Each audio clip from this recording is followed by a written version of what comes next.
नमस्कार, मेरे YouTube channel code ज्ञान में आपका स्वागत है। मैं आज आपको जो बताने जा रहा हूँ, जो इम्पोर्टेंट टॉपिक रखा है कि जो भी बिहार गवर्नमेंट की तरफ से जो ज़मीन का सर्वे होने वाला है, जो कि मैंने वीडियो में बताया है कि जो मेरे और भी वीडियो हैं जिसमें फॉर्म 2 कैसे फिलअप कर सकते हैं, फॉर्म 3 कैसे फिलअप कर सकते हैं, जो कि दोनों फॉर्म कंपल्सरी है, रिक्वायरमेंट है कि वो आपको अपलोड करना ही करना है। दोनों फॉर्म को एक साथ ही ज़रूर अपलोड करना है, अलग-अलग नहीं करना है। दोनों फॉर्म को फिलअप करें, उसके बाद पेपर प्रिंट करके पहले फॉर्म को फिलअप करें, उसके बाद उसका फ़ोटो खींचें। दोनों फ़ोटो को एक ऑनलाइन पे जाकर के आई लव पीडीएफ है वो साइट, उस पे जाकर के दोनों फॉर्म को इमेज टू पीडीएफ कन्वर्ट कर लें। मतलब दोनों फॉर्म आपको एक ही पीडीएफ मिल जाएगा, वही पीडीएफ आपको अपलोड करना है। और मैंने कैसे बताया था कि वो अप्लाई करना है, वो भी वीडियो मैंने बनाया है। अब आपको मैं बता दूं कि जो रिक्वायरमेंट है डॉक्यूमेंट की, जो कि मैंने आपको बताया था कि ये आपको रिक्वायरमेंट है, पड़ेगी ही पड़ेगी।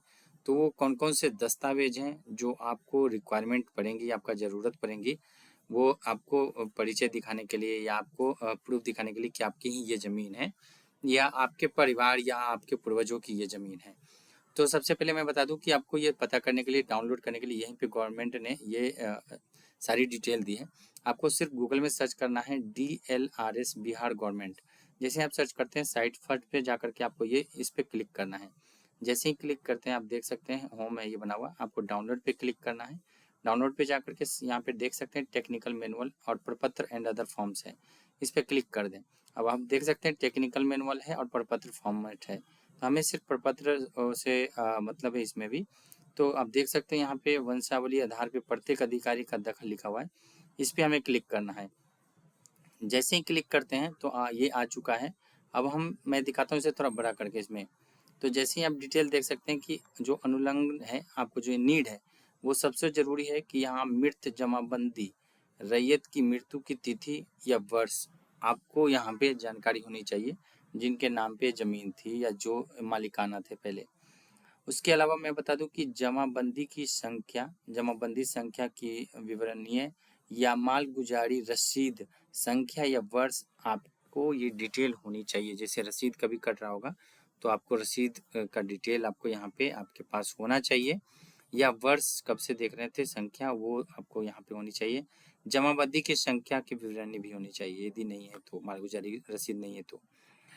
जो खतियान की नकल, मतलब आपके पास जो ज़मीन है, यदि कोई भी फॉर्म फिलअप कर रहे हैं, फॉर्म 2 कर रहे हैं या 3 कर रहे हैं, वहाँ पे आपकी ये रिक्वायरमेंट पड़ेगी ही पड़ेगी, आपकी ज़मीन की ज़रूरत पड़ती ही है कि आपकी ज़मीन का जो पेपर होता है उस पे कुछ डिटेल लिखे होते हैं, वो आपको यहाँ पे ज़रूरत पड़ेगी। तो खतियान की नकल मतलब आपको जो ज़मीन है उसके पेपर का नकल होना चाहिए यहाँ पे, मतलब एक फ़ोटो कॉपी होना चाहिए यदि उपलब्ध हो तो। दावाकृत भूमि से संबंधित दस्तावेजों का जो विवरण है, मतलब आप जिस जमीन का दावा कर रहे हैं कि ये मेरा आपका ही जमीन है या आपके परिवार का जमीन है, तो आपका वो विवरण होना चाहिए, कोई संबंधित आपके लिंक्ड होने चाहिए। जैसे मतलब कि आपके दादा परदादा की जमीन है तो आपको ये दिखाना पड़ेगा कि आप उनके पोते हैं, या कोई पिताजी जिनके जमीन थे तो आपको दिखाना होगा कि आप उनके बेटे हैं। तो उस बेसिस पे आपको ये यहाँ दावाकृत भूमि से संबंधित जो है दस्तावेज वो भी आपको यहाँ पे स्वीकृत करना होगा, मतलब दिखाना होगा। इसके बाद बात करें 5वें नंबर पे, अगर सक्षम न्यायालय का आदेश हो तो आदेश की सच्ची प्रति, मतलब जो उनका आदेश है जो गवर्नमेंट ऑफ, यदि कोई मान के चलो अभी कोर्ट का आदेश था कुछ, तो वो भी आपको पेपर होना चाहिए आपके पास। आवेदनकर्ता या हित अर्जन करने वाला का मृतक का वारिस होने के संबंध में प्रमाण पत्र होना चाहिए।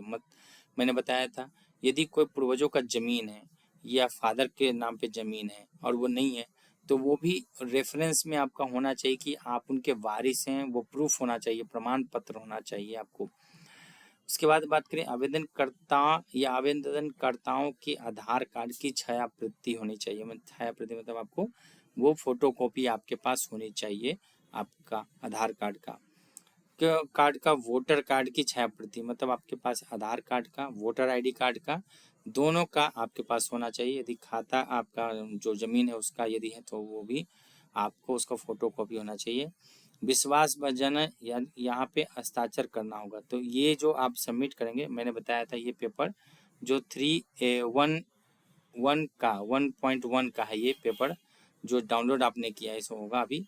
तो उसको ये सारी डिटेल फिलअप करने के बाद ये डिटेल आपको सबमिट करनी ही है। तो ये सारी डिटेल आप मतलब ये जो डिटेल है ये आपके पास होनी चाहिए, ज़रूरी नहीं कि ये अपलोड करना है। अपलोड करने के टाइम पे सिर्फ 3.1 3.1.1 ये, इसके अलावा आपको 3.1 और 2.2 जो है वो आपको सबमिट करनी होगी फ्रेंड। तो ये पूरा बिल्कुल मैं जो आपको बताया कि ये इम्पोर्टेंट पॉइंट्स है, ज़रूरी है कि वो आपको जमा करनी ही है। मतलब कि आप देख सकते हैं कि सबसे इम्पोर्टेंट पॉइंट है ये, आपको जो जमा करने के लिए मेन है कि जो आपको मैंने बताया है कि आपको इस पॉइंट में ज़रूरी है डाउनलोड करना, मतलब जो डिटेल है, जैसे कि आपका फ़ोटोकॉपी आपके पास ज़रूरी होना चाहिए। यदि वीडियो अच्छा लगा तो प्लीज़ मेरे वीडियो को लाइक ज़रूर करें, मेरे चैनल को ज़रूर सब्सक्राइब करें। Thank you for watching this video. Thank you.